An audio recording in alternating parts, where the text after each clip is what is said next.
In the early 1970s, Mike Sinyard was the scruffy thin kid who rode his bike everywhere around San Jose.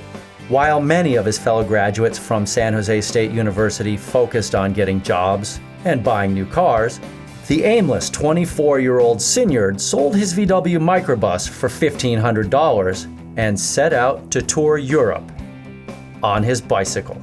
That summer, at a youth hostel in Milan, Sinyard seized an opportunity to meet the famous Italian cycling manufacturer Cino Cinelli. And with the $600 left to his name at the end of the summer, Sinyard struck a deal to import Cinelli components to Northern California. A few months later, the crawl space under Sinyard's mobile home in San Jose was stuffed with high-end Cinelli components, and Sinyard had officially placed his first bet on a hunch that American cycling enthusiasts would pay a little more for special components that enhanced the cycling experience. He was right.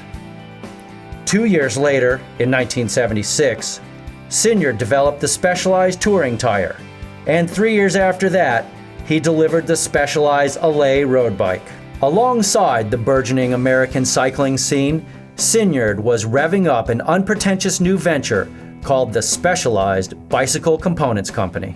His hunch turned into a brand, and by 1980, Sinyard was planning the Stump Jumper, an innovative bicycle designed to ride off-road, which combined the comfort and durability of cruiser bikes and the performance of road bikes.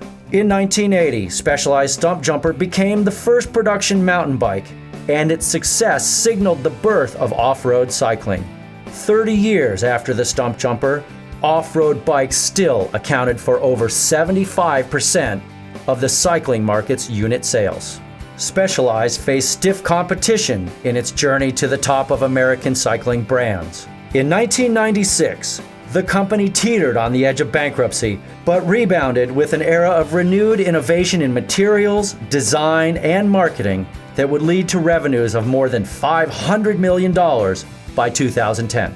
Along the way, Specialized bicycles have been ridden to numerous world championships on and off the road, including victories in the Tour de France. Mike Sinyard's contributions to cycling go far beyond his catalog of equipment. True to the personal passion that led to his success in business, Sinyard has emerged as a leading advocate for sustainable transportation, healthier lifestyles, and youth programs. He helped start the National Interscholastic Cycling Association and the International Mountain Bicycling Association. And he remains a committed patron to cyclists at every level of the sport. From hippie dreamer to corporate icon, Mike Sinyard has delivered to cycling passion, innovation, and new riders, unlike few in the modern era.